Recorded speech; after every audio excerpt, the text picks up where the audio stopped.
fulfillment and purpose, they're verbs, they're processes, they're not fixed things. So it's not something that you can lose or have. Fulfillment to me is alignment. It doesn't mean perfect, squeaky clean, like nothing is bothering me. Fulfillment comes from a sense of being who you truly are and living fully in your life and having a life that is yours in all its messiness. So how do we begin? There are 3 core shifts that we really need to make in order to shift from destinational living to directional living. The first one is switching from external approval to inner alignment.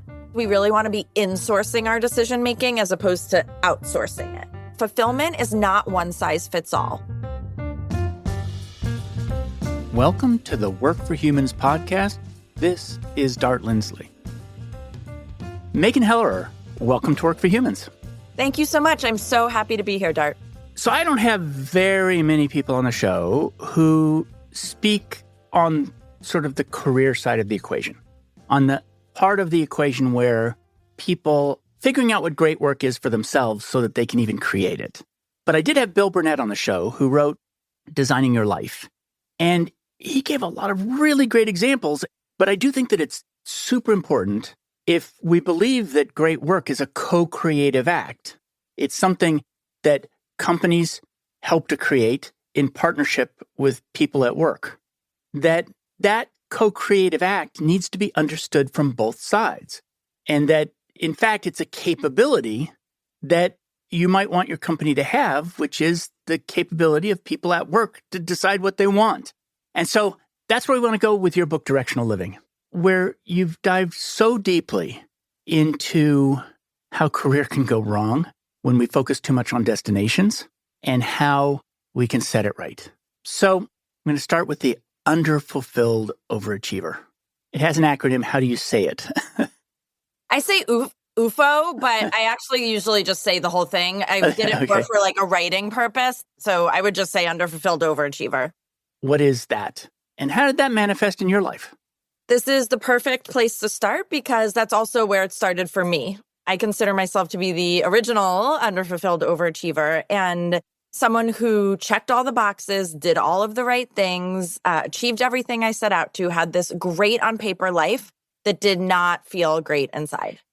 And I had done really well in high school and I was like president and captain of everything. And I went to Stanford undergrad and I graduated with a 3.9 and I started working at Google immediately and dutifully climbed the ladder, even though I didn't even really have an interest in tech, but I was in Silicon Valley. So it was like, all right, I guess this is what I should do. And was secretly miserable and deeply ashamed of how miserable I was because I felt like, how could someone who has this dream job be so miserable? There must be something wrong with me.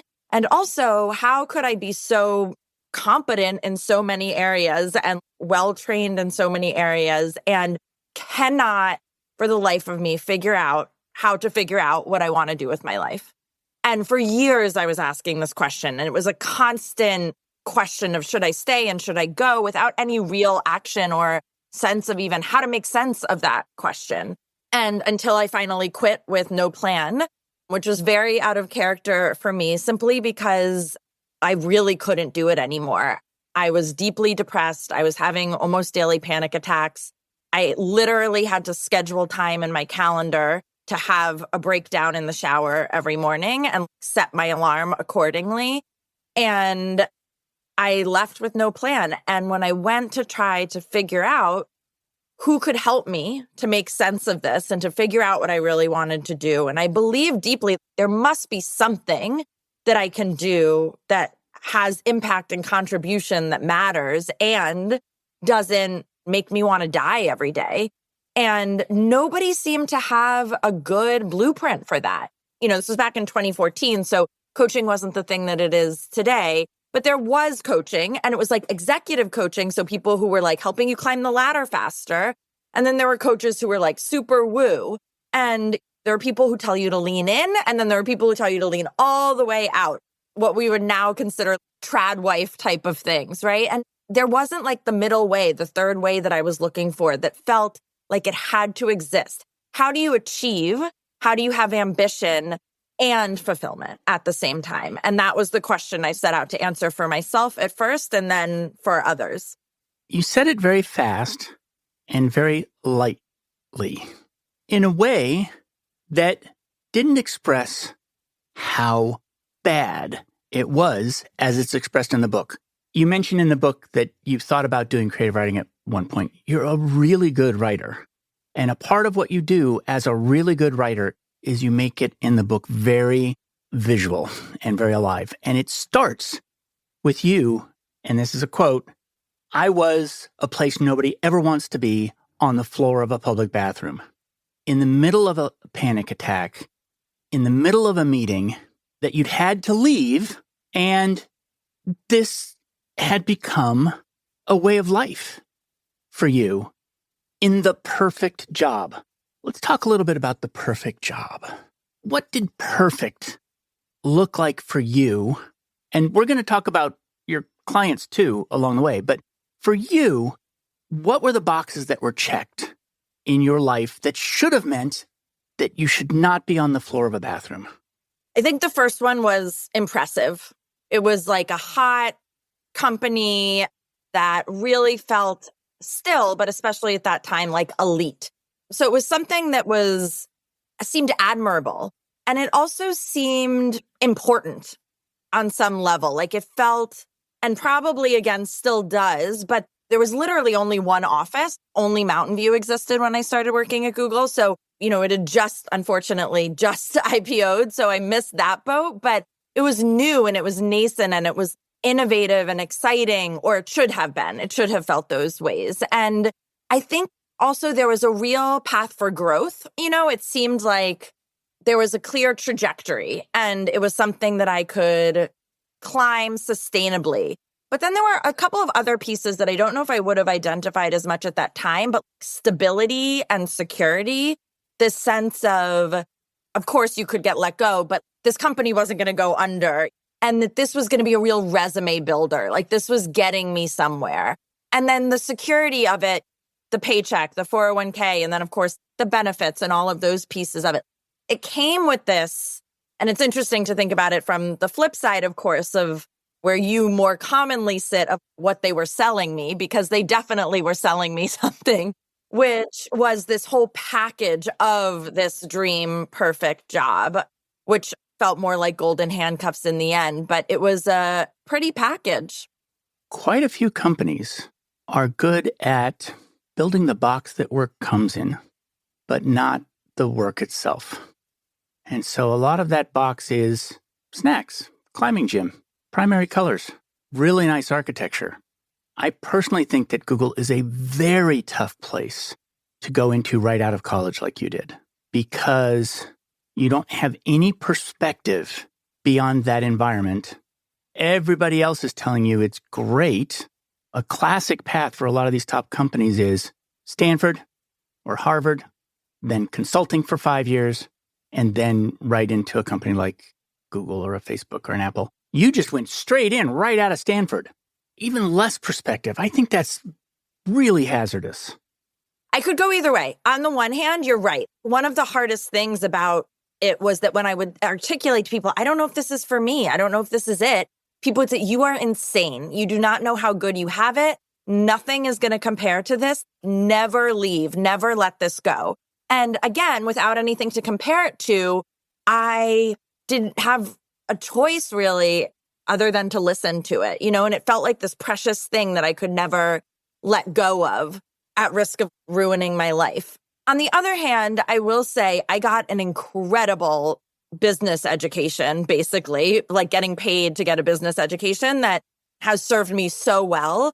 And there are many things that it had going for it too. And so on the one hand, I'm not sure I would advise someone if they asked me if they should do something like that right out of school. On the other hand, I got to get my hands dirty really early and learn a lot. And there is something valuable about that too.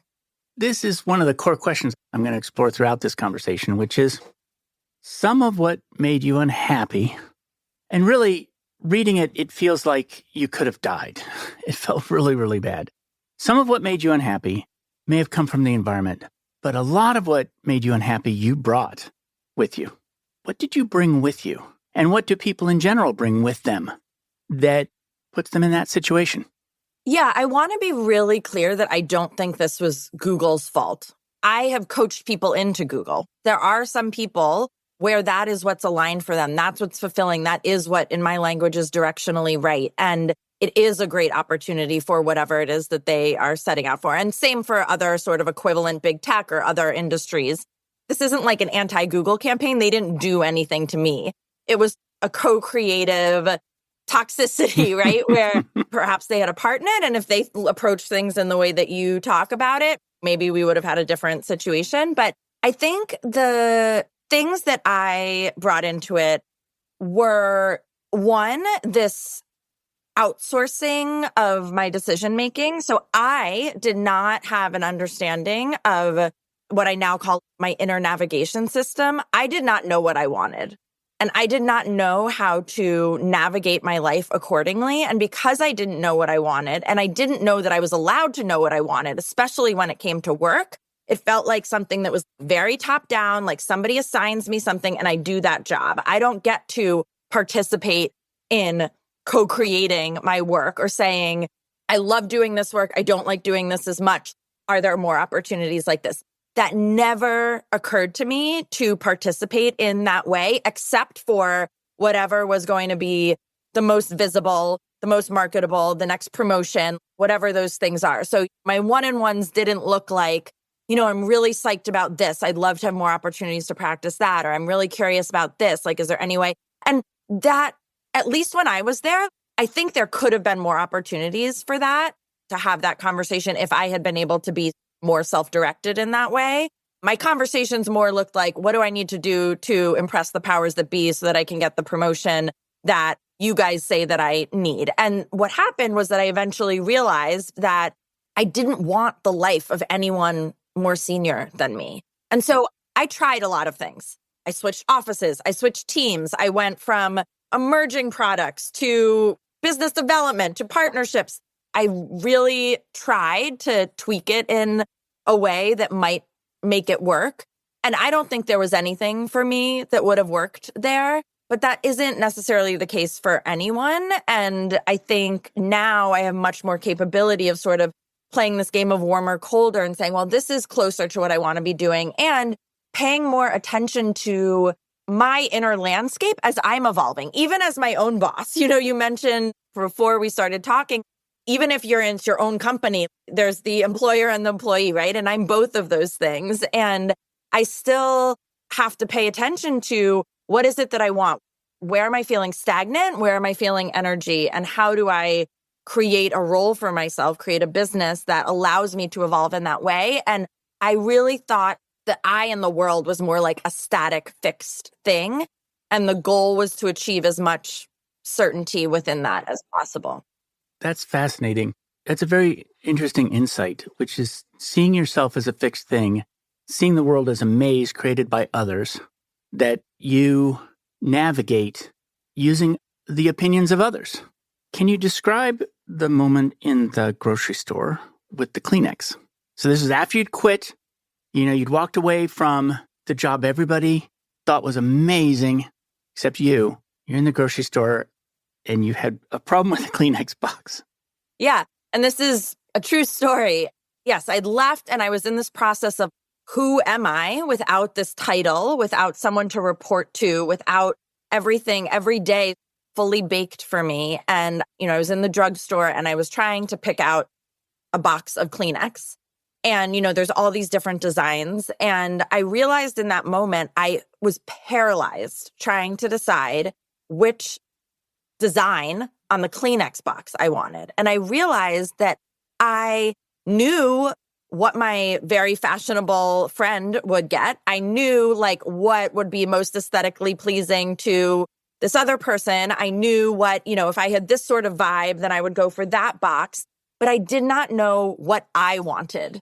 I had no sense of my own responses to things in the world. I had so dismissed and suppressed any sense of my own preferences, my own sense of self that I could not make this decision about the Kleenex box. And of course, who cares what the Kleenex box is? But it was realizing in that moment just how far away I was from my own instincts or my own ability to feel into what was true for me. What was the not that experiment? What I did from there was I knew that I was going to get scared with no income and no one supporting me and probably take the next job that was offered to me. Somebody would be like, oh, come be the CMO of this random app. And I'd be like, yes, okay, I'll go do that. And I knew I would end up in the exact same place. So in order to protect against that with myself, I made a commitment to myself that I would not do any interviews. I wouldn't update my resume. I would not look for a job in a traditional sense in any way, shape, or form for at least 6 months. And during that time, I didn't know what I did want, example being the Kleenex box, but I had more of a sense of what I didn't want. And I find that that's true frequently of people I work with who don't have this sense of what they do want. A lot of times it's easier to feel into what we don't want and what we want to move away from. And so, I put it in this container of an experiment, which felt a lot safer and gave me a lot more permission to explore and be in the not knowing. And I went about it in a way of just moving away from things that I did not want in hopes that that would start to steer me towards something that I did want. We're going to start talking about living in the destinational world. It's the world of all the shoulds of how other people see us. Where, in your experience for your clients and for yourself, do the shoulds come from? Who teaches us this? Where is this acquired? And then where we're going to go with the conversation is we're going to say, how do we get beyond the shoulds and into other things? So let's start with what's the destinational world? What I discovered when I started getting really curious about why there were so many of us underfulfilled overachievers, when I realized that it wasn't just me, I started sharing my story more. And so many people were like raising their hand, me too, I would quit if I knew what else to do. And I really, how did we get here? How did so many of us find ourselves in this position where we have all of the achievement and none of the fulfillment? That seems like such a loss, not only for us as individuals, but us as a society, as a culture. And what is so broken here systemically that that's happening? And what I started to notice was that the thing that every person who is an underfulfilled overachiever is getting wrong is this destinational thinking. And it's so pervasive in our culture. And the idea here is that it's outcomes focused and outcomes based. So we think about, what do I want the end result to be? Or what do I want to be when I'm 65? And then try to reverse engineer your path to get there. And then just brute force your way to it and ignore any information along the way that might tell you that that is not the right path, because that is a distraction to your clear, linear, secure, certain up and to the right path. However, what many of us learn the hard way, obviously myself, is that even when you arrive at that destination, it often doesn't feel like what you thought it would. Because when we're choosing these future destinations, we can't actually know if that is what we want. And then the second part, which I think is becoming increasingly obvious, evident, and important, salient, is that it assumes a certain level of certainty that you can pick some future destination and feel like it's likely to certain that you are going to end up at that destination that just doesn't exist anymore. In the realm of career, maybe that was possible in like the 1950s when it was like a lot of people started a company and they worked at that one company for the rest of their life. That isn't the norm anymore. And it's not even really possible. There are no safe jobs anymore. 10 years ago, 15 years ago, being an engineer, like a computer science engineer, was the safest thing you could think of. Everyone thought you would always have work. And now so many people's jobs are being eliminated as a result of AI. And we've seen this happen in so many different industries. And I think there's a blessing in that. There is something for us all to learn from the opportunity to see that it wasn't ever really that certain in the first place. The certainty was always an illusion. And in the absence of that certainty to depend on, what do we look to instead? And I think that is where that leads us into the directional world, or the other way of operating, as in contrast to destinational living into directional living. there's something really interesting in there, which is that success is the only way to find out what success can't give you. And I'm sure that there are a lot of people who set the 5-year plan and they go toward it and they can't get there and they think that they're not happy because they're not there. But just the fact that you were able to get there was the proof that it wasn't where you wanted to be. It reminds me of pushing on a door, having the door open and falling into a pit. You think, if I just get through that door, right? If I just get through that door. And one of the things I say sometimes is that when you're designing a house, you don't design how people are going to live in the doorways. You design how they're going to live in the room. You design a room that's good for living in. And yet, when we set these destinations, I want to pass through that doorway over there, we're designing all about our lives around the doorways, not the rooms. Yeah, exactly. The milestones, right? The milestones, yeah. Which, frankly, are in a data model in Workday that is essentially saying, there's a box over there for you that you're going to like better. It's not a thing in the world. Yeah. And I do think a couple of things. I think I knew this on some level on a smaller scale. I don't think that everyone has to reach the highest level of success in whatever they're doing in order to understand this. Like, I would get an A on something and then not care about it or feel nothing in response to that, right? Or work really hard in a class and do well in the class and then be like, that I felt nothing. That did not feel rewarding to me. That wasn't fulfilling if it wasn't a class that I was inherently interested in and in for the learning and the experience. And so I don't think it's like you have to get to the pinnacle of your career in order to understand this lesson, but I do think it's true that you do need to have some experience of that and how it doesn't work. And I also wonder that if we weren't so focused, I have a toddler and I think about a lot teaching her decision-making as she gets older and how to think about these things. And I wonder, and I'll have to see how it goes. I'll have to come back and let you know, or she will. But if she wasn't focused on outcomes at all, and she was truly focusing only on basically playing a game of warmer and colder in her life, if success could be truly defined differently for her, meaning the success was based on how good and fulfilling and when I say good, I don't necessarily mean like relaxing on a beach good, but how fulfilling, how meaningful, how purposeful the experience of the thing felt. I can say that doing something like writing a book, the process of it, while torturous at times, certainly, that felt rewarding in the process. It really wasn't just about the publishing of the book and having it out in the world, although, of course, that was a part of it and a stage of it, too. You described directional living, because we're going to get into directional living now. The focus is on moving iteratively in our own personal right direction without needing to know the precise destination. And so you mentioned in just several sentences, going to school, getting A's, and then your daughter, and how might you create some more directional living in her life. Is there something that our education is leaving out or hyping up that primes us to be destinational?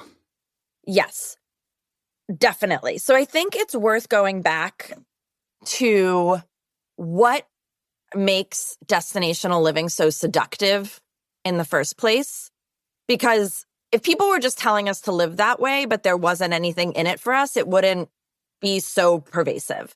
And the reason that destinational living is so seductive is that it feels safer. We feel safer when we think we know exactly where we're going and we know all of the steps to get there. It creates this sense of certainty, of security that we don't necessarily feel like we have if we don't have a clear destination. It requires, and I do think this is the most essential skill of the 21st century, it requires a tolerance for uncertainty and being in the not knowing. And that for humans in general is uncomfortable.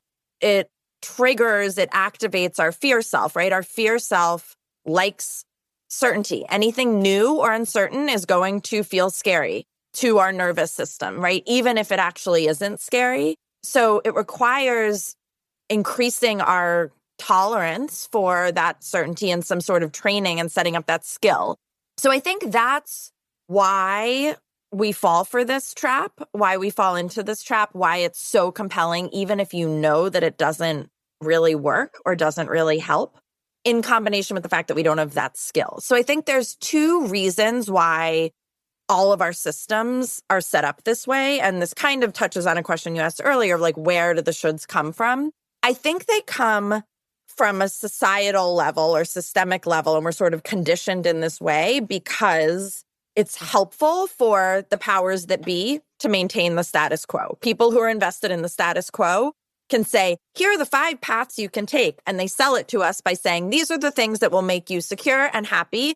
So just pick one of these 5 paths, then you're going to have this great life. And that is great if you want everyone in society except for you to be lemmings and not challenge your power and all of that stuff, right? So we could get into all the sorts of things like that. But it is, I mean, I think that's some of where it comes from. Like people, very powerful people are not consciously, right? But like invested in maintaining the status quo. So that's one part of it. And then I think people who are closer to us, right? You think about asking, what do you want to be when you grow up? Parents fall into this trap also, not because they're trying to cut us off at the knees or make us feel stuck or depart from our own authenticity and sense of self, but because they want safety for us. It feels great, not only for you to have a safe path, but for your kid to have a safe path, right? Like, oh, you're going to be a doctor. That feels great to me, maybe for optics reasons, but mostly I feel like I know that you're going to be okay and taken care of. And because, again, we could get into systemic things like we don't live in a culture, at least here in the US, that has safety nets. And so those things become even more important. Could also talk about the ways in which doing things like offering health insurance through your job makes it even more imperative that we stay in these roles and have a job even when that's not actually serving us, or I would argue serving culture. So in terms of where that comes from and why these things show up, and I think our schools definitely were missing the skill of tolerating uncertainty. Some of that I think is perhaps important. And again, I'll talk to you in 10, 20 years when I've gone through this personally in terms of raising a child. But our schools are set up in a way that it's like you do this and then you do this and you graduate. And it's very focused on milestones and test taking and all of these sort of quantifiable things that it's like you pass or you don't pass. And I think there's good reason for that. I'm not an educator, so I can't necessarily speak to that. But I do think one of the costs of that, and maybe the hidden costs that I think is worth thinking through, is this becomes ingrained in us, this sort of linear, performative, milestone-based way of thinking, where there isn't a lot of choice and we don't have a lot of opportunity to, again, sit in that uncertainty. And of course, there's developmentally appropriate levels of uncertainty to experience. But I think that's where that comes from a few different angles. It's laying out a very interesting landscape, and it relates to at least 3 episodes from past shows. One of them was William Hurst came on the show. He's a political scientist, and he talked about how governments strive to make the population legible to them. And in their desire to make it legible, they simplify it. And when they develop simple mental models of how it works, and when those simple mental models don't fit reality, they force people into the model.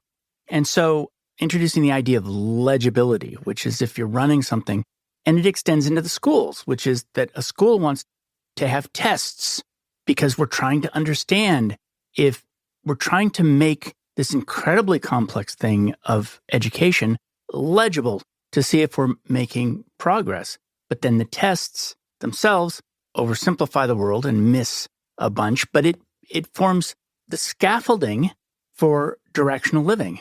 We also had Margaret Heffernan on recently, who spoke about how the artistic mind deals with uncertainty. And it's not by grasping for certainty and legibility. It's like experiencing that illegibility. So anyway, it really ties a lot of things together, what you're saying. And how does one begin to recover? And so I spent the first 10 years of my career in the literary arts. And one of the things that I've always said is really great about a creative writing degree is that it teaches you how to start from a blank page.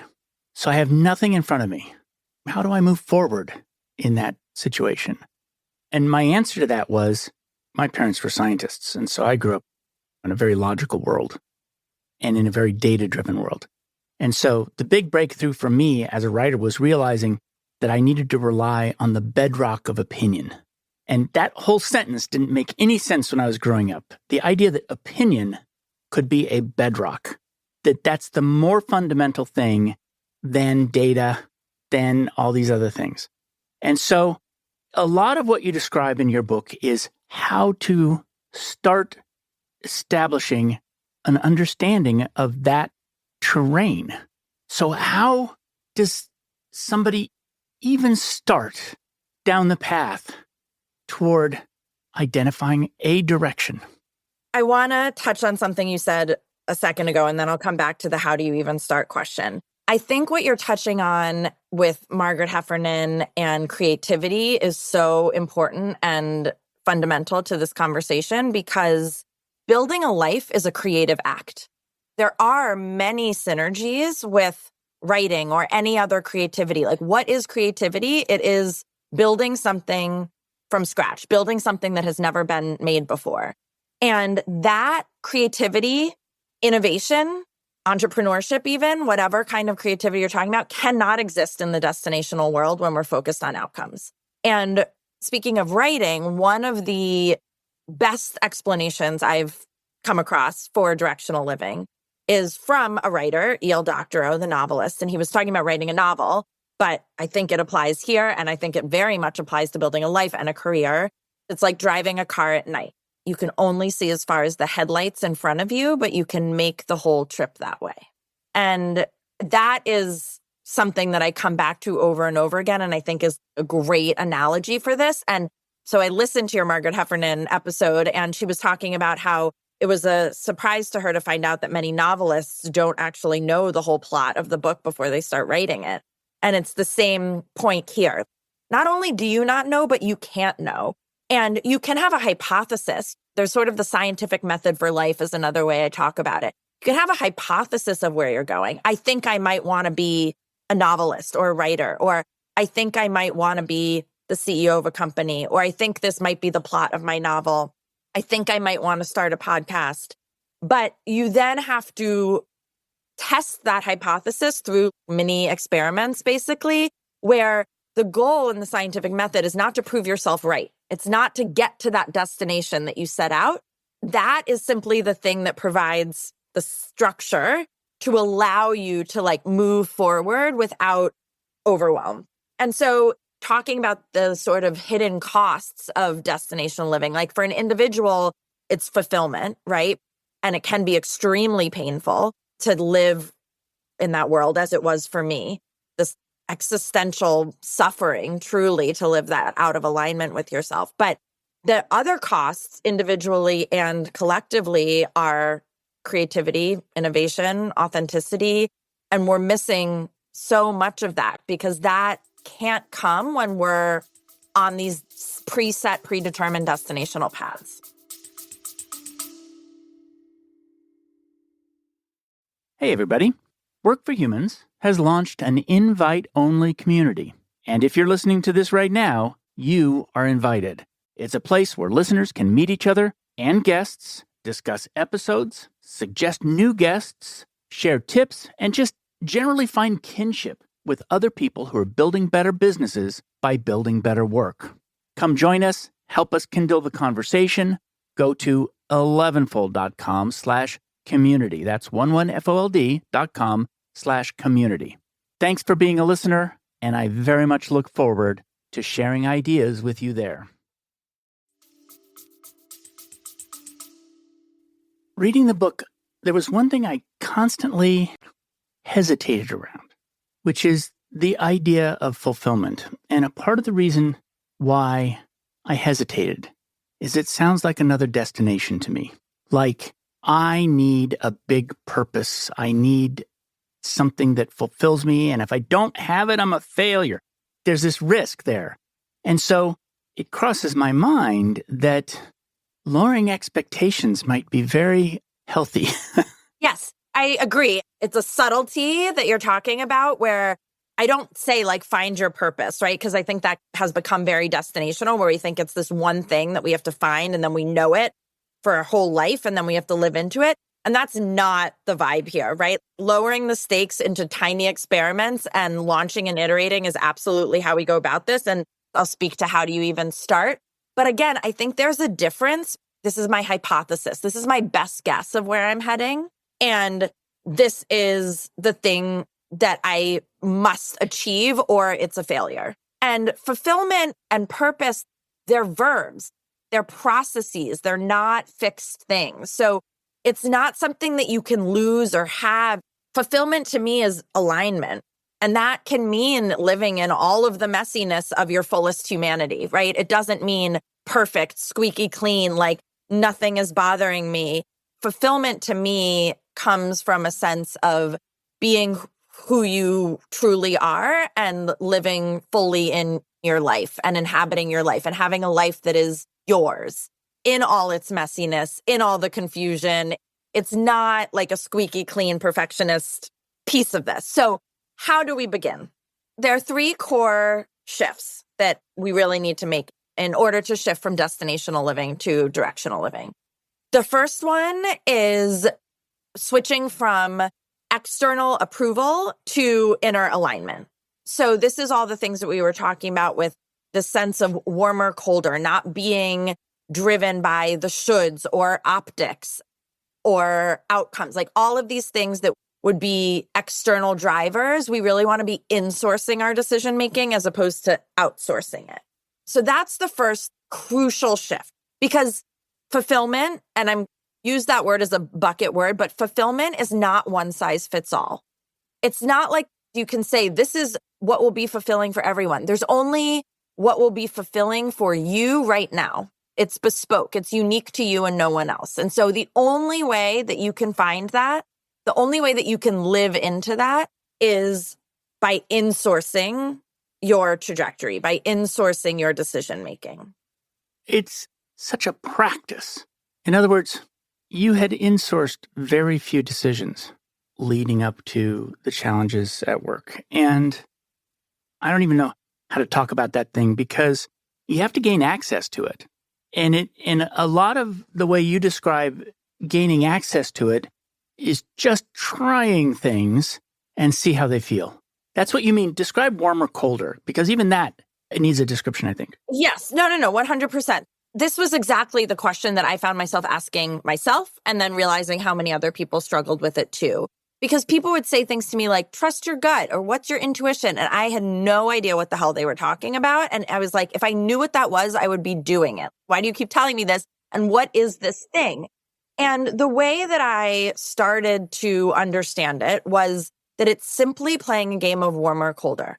You don't have to know the ultimate right answer or the thing that you're going to do forever. And you're not trying to find the best thing. It's relative and it's just warmer or colder.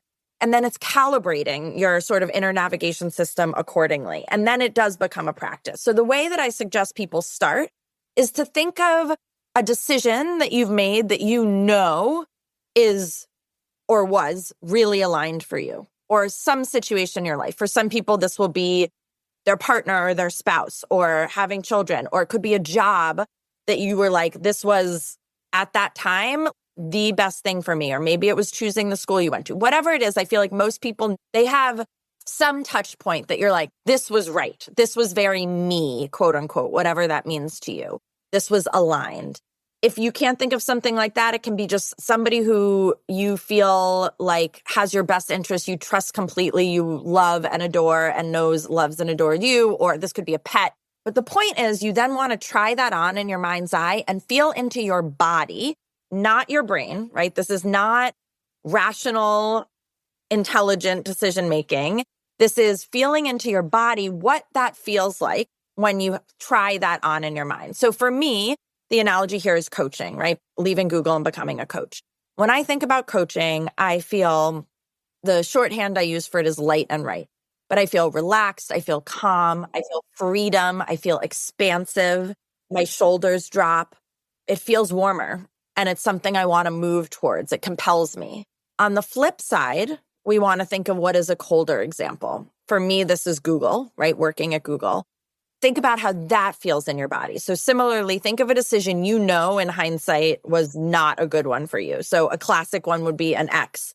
It could be a job. It could be a place you lived, or, it could be a small decision that you made, an outfit that you now know looked terrible on you or something like that, or you actually really didn't like. From there, you want to feel how that feels. So when I think about if somebody came to me and said, you have to go back to work at Google, I feel extremely stressed out and anxious. I start speaking quickly, like my stomach hurts. I just feel stressed out. And I call this hard and heavy. It is a sense of contraction, right? It feels like stuckness. So hard and heavy or colder.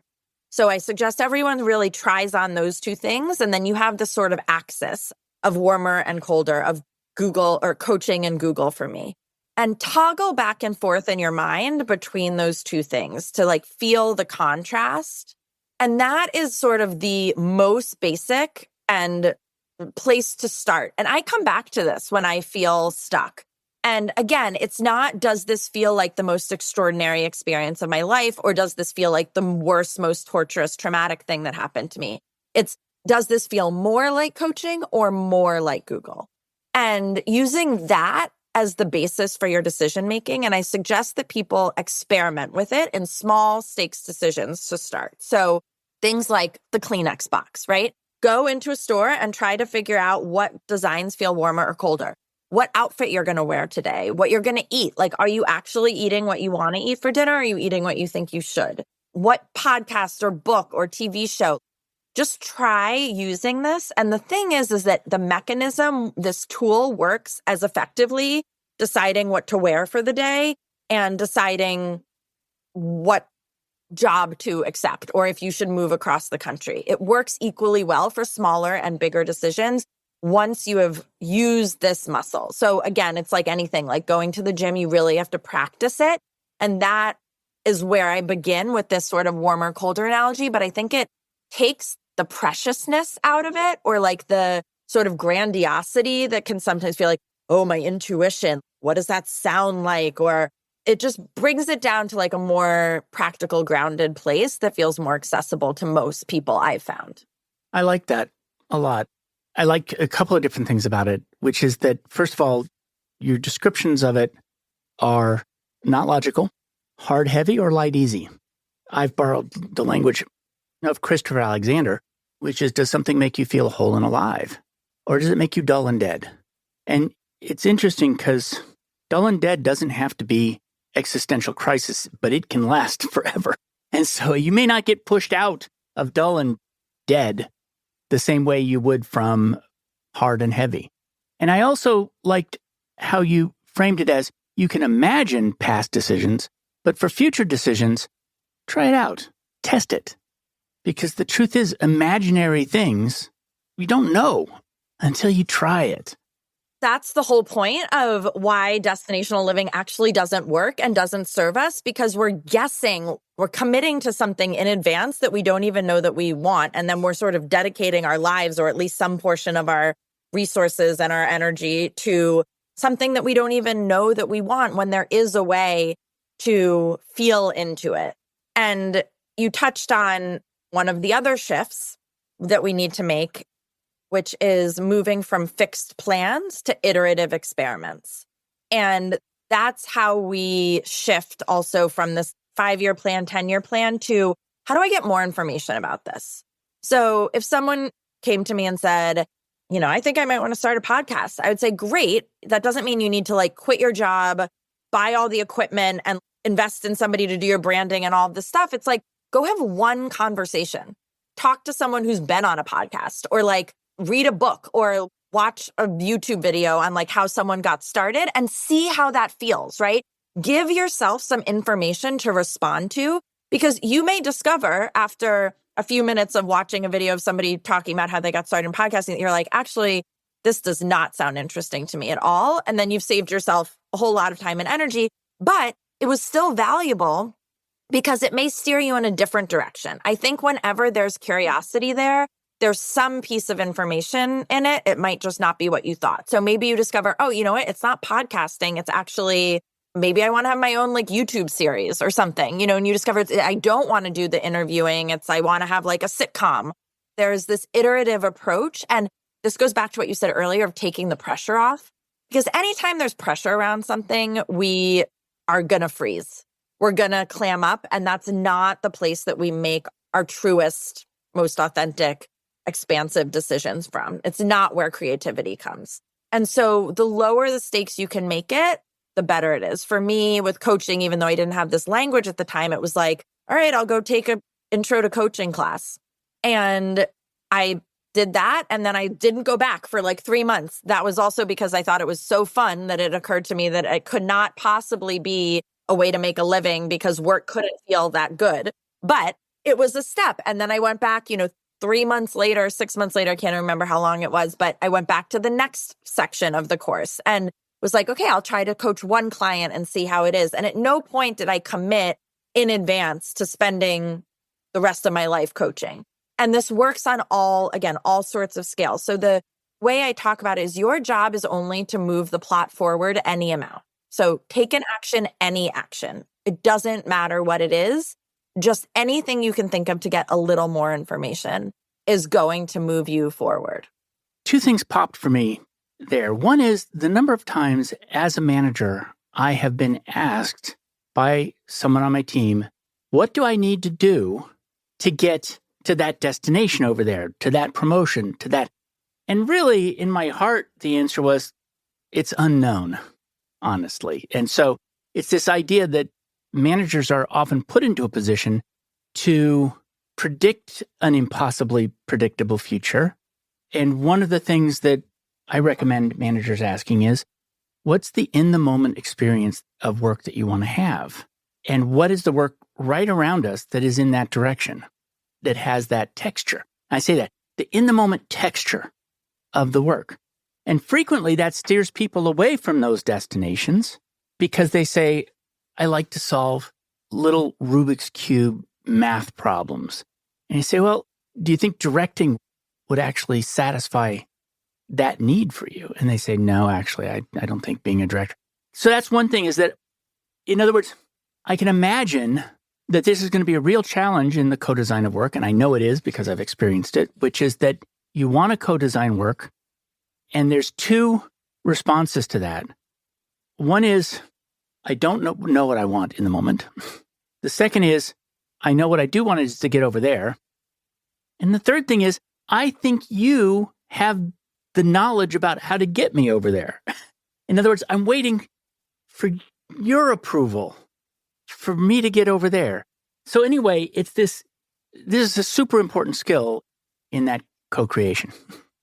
It's a chicken or an egg problem, right? Because if both of you are ingrained in the destinational thinking, right, you're sort of like co-conspiring in continuing that. And it's hard. It is definitely hard for an employee, for example, if they were living directionally, to come into a destinational system and try to operate that way, right? It won't necessarily make sense to their managers or to their peers. But I do think, and I have found that if someone, and it's exactly what you're talking about, like what's the in the moment experience that you want, and focus on that. And I can't guarantee it, but typically you don't care as much about the promotion, one, because you are enjoying and fulfilled by your work. And then counterintuitively, you tend to have more impact, make more contribution because you're more engaged in your work and you're doing the things that you're uniquely well suited to do, that you end up getting the promotion and doing it in a way that actually felt good to you. Maybe it takes a little longer, I don't know, but it usually tends to be a win-win. But I think if someone is committed to the destination, it's tough. Yeah, certainly as a manager who would want to co-create, to say, I don't know. But I think if I were in that situation, obviously committed to directional living, I would be like, let's try and experiment. And again, I think using that language of experiment, like, let's try and experiment this quarter. And I want you to focus on what you are experiencing in each part. I sometimes talk about a calendar audit, right? And I don't necessarily do this in the context of like talking to your manager, but look at everything that you do at work and try them on in this warmer, colder way. and find out what feels warmer and what feels colder. And colder things, do whatever you can to get rid of them, right? And sometimes it's easy things. And again, that's not to say that your whole career is going to be made of this, but I think you had an example of this in your article where it was like the colder thing could be that this meeting was in a time zone such that I was missing my kids' breakfast every day, right? I have people who are like, I hate this freaking 8 a.m. Monday morning meeting, or I hate having 8 a.m. meetings every day. If everything was moved down 2 hours, I would be so much happier and more productive. And so sometimes it is things like that you can, have a conversation with. But I think looking through your calendar and trying to get clear on what you do enjoy and what you'd like to lean into and what you wouldn't. And as a manager, I think I would suggest try that experiment and see what I'm able to get more from my team and how I'm able to sort of reorganize around that. And so I think it can be led by the manager. Well, and at Google, we had bungees, which were 2-month rotations. You could bungee into another organization and you could just try it out. And then theoretically, you could bungee back into your original role. It didn't always work that way because sometimes, you bungee too long and your role gets filled somehow. But this was something that I did with my team members. And oftentimes they'd bungee off into that other organization and they'd come back sort of wide-eyed and just crisped. Like whatever was over there was really bad. Like a sample. Like whenever they came back, they said, no, not that. It wasn't a completely risk-free way to do it, but it is an example of how you can operationalize experimenting. I often suggest, and obviously this isn't possible in every situation and harder at big companies, but especially for people who I know who are either doing like fractional work or thinking about going to a smaller startup, is to do trial periods. Especially if you're going to be on a really small team, like, do you guys collaborate well? Do you get along? Does this feel like the right thing? And that tends to benefit everyone because the company isn't committing in advance to something that might not work, and you aren't committing to something that might not work. And so you both get to sort of collaboratively figure out, is this a good fit? It's sort of like an extended interview type of thing. And I really wish there was a way to do that more easily and frequently. But again, that also introduces uncertainty. And so a lot of people don't want to try, they don't want to try a job for a little while because then they might end up having to like job hunt again, or they're worried that, the company will say, no, actually, we don't want to hire you. Like people want that security. But I do think we'd all benefit from that. What do you think about hedging your bets? And so I had Matt Higgins on the show who wrote the book, Burn the Boats. And his thing was, I can't be successful at things if I don't give them 110%. That means 110% of my finances, 110% of my time. And in order for me to do that, I have to make going back impossible. My first line when in that interview was, I read the title of the book and I was like, don't burn the boats. That sounds terrible. But he ended up convincing me that in some cases that was true. So are there any techniques for testing possible futures without burning the boats? I'm not sure, given how stubborn I am and how sort of, lost or deep I was in destinational living, if there was a way for me to make this shift without quitting with no plan. Classic example of burning the boats. Actually, you absolutely did it.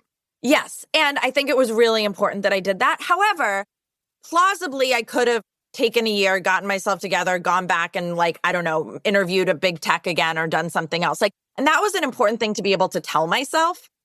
I wasn't like, I'm free because I'm never going to go back there. It was like, tech is always going to be there. And certainly that wasn't on day one, but after a few months, helping myself to be able to explore coaching and remind myself, tech is going to be there. Yes, maybe I'll be set back a couple of years from where I was on my trajectory or whatever it is, but it's going to be there. I still have valuable experience to offer in that world if I need it.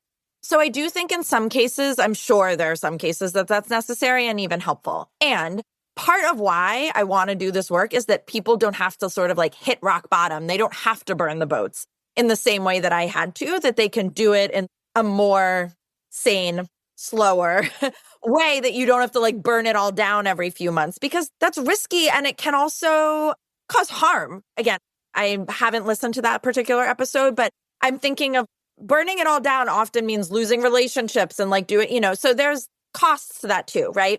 And maybe you need to do it anyway, right? I'm not saying never, but I guess I wouldn't suggest that you want to do that like many times over in your life every time you need to make a decision. I always hold up Gauguin in my mind. He left his wife and daughter and went to Tahiti or the Marquesas Islands to paint. And he abandoned them. And I often think, well, there's somebody who managed to get away from the shoulds. And I also think, what a dick. There must be some hard decisions about what one does for oneself and what one does for one's family. Yes. So one thing I think about with alignment, right? So making these decisions, making your aligned decision is I don't think that alignment exists in a vacuum. So I believe that if you're making aligned decisions for you, it's what's best for everyone around you. So I don't know because you can't tell from the outside, like you can't diagnose if somebody is making an aligned decision for them, if they're making an authentic, true self decision, or if it's a should, right? I don't know if, in some world, Gauguin thought that that was like the preferable thing to do or something like that. Like maybe he thought that was a should. I don't know. But let's assume if that was aligned for him to do that, that was best. There's a case to be made. Again, I don't know all the details, but that was actually best for his wife and daughter to have a life without him. You could argue that you leaving your job because it's not aligned for you anymore is like selfish. A lot of people come to me and say, I feel selfish to leave my team, to abandon my team. And they're, what they're going to have to go through in the change. I'm like, I think of it as donating your job. What is good for you leaving, if this is truly not aligned for you, it is better for you to leave and donate that job to someone who like, that is exactly what they're meant to do. And for your team members to benefit from having someone in that role who really wants to be doing that role and is fully engaged and wants to be doing that. Like, it's not necessarily a bad thing for them. Same thing with like breaking up with someone. It's sort of like, oh, it's so selfish of me to leave this relationship. I hear people say that all the time. And it's like, if it is not aligned for you to be in this relationship, if you don't want to be in that relationship, it is not good for the other person for you to stay in it. In the short term, that might feel easier or better, but they deserve to be in a relationship with someone who wants to be in a relationship with them, right? So my experience has been that what is aligned for you has a more full holistic picture. It's not always like the most money or like the most success at the expense of everything else, unless that's what's truly aligned for you. I do think that there can be a balance. This was like a big question for me in terms of a book tour. I had an infant and it was like, do I want to take her with me? Like, that seems really hard. Do I want to travel without her at that age? Like all of these questions. In another period, it would have been like, what is aligned for me is to go on a book tour. And when I really sat with it, I realized that like what felt aligned for me was to do more of like a virtual tour, right? Like a lot of podcasts and that sort of thing. And like maybe some local events, and not to like spend the time that I could have been with her in those early years planning and spending my own money planning like a book party in LA or whatever it is, right? That did not feel aligned for me. So there's a trade-off there, right? Certainly, I'm sure you could argue there were missed opportunities, all of those sorts of things. And yet I was clear that that was the aligned right decision for me and my family, and not in a way that I feel like resentful of my daughter. And I don't think that's the right thing that everyone should do at all. I know many people who made different decisions that felt aligned for them. But I do think it factors like when you can really hold the complexities and the contradictions and the fullness of yourself. Like it's not just a one thing. It isn't just about like the most visibility or the most time with my child. There's certainly like a balance and there are trade-offs. And I still find that, there may be a grief involved. Like that kind of sucks that I didn't have a book tour, right? Part of me is like, I'd like to experience that. So I had to like grieve that. And there was freedom. Still, it felt free and expansive for me to like make that choice. And if I meant to have a book tour, I will have it at another time with another book if there is one. And so that's an example of it doesn't always feel easy. And yet I felt completely clear. I wasn't confused about it when I really sat with it, even though there was a major trade-off in the decision. That's one of the things we say about the research we've done about what people want from work. And It's that when you actually ask people all the things that they want out of work, many of the things that they want are essentially mutually exclusive. There are some features on some products when we talk about work as a product where the features are antagonistic. You can't get them in the same product. You can't get a 4-season tent that can handle a blizzard and weighs 1 pound. Those two feature sets don't exist together. And so I think that the way that you navigated that was you felt in your heart, here are these two potential products that I could subscribe to. And one of them feels worse to me, warm or colder. And I'm sure that there were books who said, you should do a book tour. And you were like, Dad, I'm not going to listen to that should. Yep. So I ask a few questions at the end of every show. And one of them is, what do you, Megan, hire your work to do for you? I think I'd be remiss if I didn't say fulfillment. Fulfillment. Yeah. And I'll know it when I feel it. Right. I can't tell you what your fulfillment is. I know it when I see it. Yeah. And it's not like I package my work and I go coach people and say, do what I did, right? It's not have my life. I don't expect anyone else to want my life. And that's why that's why now it's fulfilling and aligned for me. And I don't even expect myself to want the life that I have currently in 5 years. And I didn't want the life I have now exactly as it is 5 years ago. It has evolved. So I think for me, it is fulfillment. And for me, that means, to use the words you used earlier, whole and alive. It's wholeness. There's like a self-expression. It's a sense of being who I fully am. It's such a joy.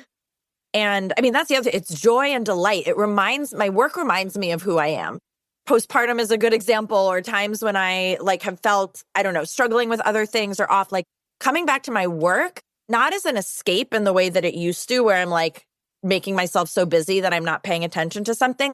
It reorients me now. I can almost always find energy. It gives me energy. It gives me life. It's life-giving for me. I don't think all work for everyone has to be that. And not all elements of my work are like that at all times. But to me, it's like an opportunity to live my fullest life and be as on purpose and in my integrity and whole as I can. It's offered me a richer experience of my life and the world and humanity, frankly. What is different about that answer than many of the answers we've gotten is that it's expressed as feeling, as opposed to features or surfaces that I like to interact with. And what's interesting about it is that anybody could pick that up and say, I'm going to use my sense of self to navigate my way in the world. I'll know when I'm there. And the path to there is curiosity and experimentation. And so there's a method. We're going to test things. We're going to hill climb. Maybe hill climb's not the right word. I like warmer, colder. Hill climb sounds like achievement. This is not a hill climb. But so what does your work cost you? I guess what it would cost has a negative connotation. And I'm not sure that it has one. I invest. I guess it costs me time. It costs me energy. And these are all things that I eyes wide open, willingly invest in this. I mean, you could say, for example, it costs me time with my daughter, right? But I feel like I'm able to have all of the time with my daughter that feels aligned for us and for our family. Doesn't feel like a big trade-off.